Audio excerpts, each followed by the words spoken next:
कि वित्तीय घाट का जो कम रखने का मतलब है, यानी कि जो खर्चा कम करना है या फिर आमदनी बढ़ाना है, सरकार कैसे कंट्रोल करने वाली है फिस्कल डेफिसिट को? बिल्कुल, सबसे बड़ी बात यही है, चूँकि जो बजट होता है तो सबकी निगाहें इस बात पर टिकी रहती है कि फिस्कल डेफिसिट का सरकार क्या टारगेट दे रही है। और जब चुनावी साल में सरकार जा रही होती है तो आम तौर पर फिस्कल डेफिसिट को थोड़ी सी अनदेखी की जाती है।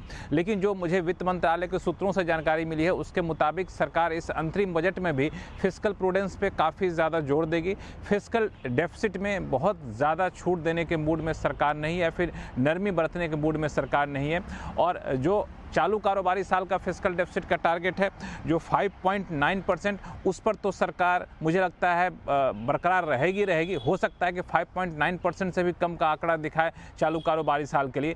अगले कारोबारी साल के लिए जितना इस साल है उतना तो रखेगी, उसमें और कटौती करे तो आश्चर्य नहीं होना चाहिए। लेकिन फिस्कल डेफिसिट यहाँ से बढ़ेगा नहीं, ये सरकार जरूर सुनिश्चित करेगी, जो अब तक बजट को लेकर चर्चाएं हो रही है। तो फिस्कल डेफिसिट के मोर्चे पर सरकार काफ़ी ज़्यादा सख्त रहने वाली, अड़ी रहने वाली है। तो अब पूछेंगे चुनावी साल है, खर्चा बढ़ेगा, पैसा कहां से आएगा? सरकार तीन चीजों को लेकर बहुत ज्यादा आश्वस्त दिख रही है। एक तो टैक्स कलेक्शन का जो ग्रोथ रेट है, सरकार का मानना है कि आने वाले सालों में भी ये बढ़ता रहेगा। जीएसटी कलेक्शन देखिए, दिसंबर का 10% से ज्यादा ग्रोथ रेट दिखा है पिछले साल के मुकाबले।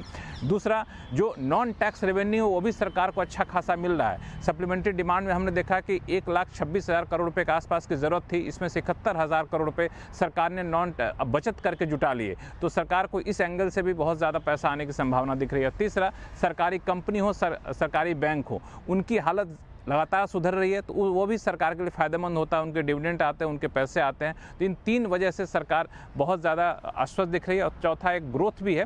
ग्रोथ 6.5% से ज़्यादा रहने का अनुमान सरकार मान के चल रही है। तो ग्रोथ ज़्यादा होगा, जाहिर तौर पर टैक्स कलेक्शन बेहतर होंगे। इसलिए फिस्कल डेफिसिट के मोर्चे पर कोई समझौता शायद सरकार ना करे।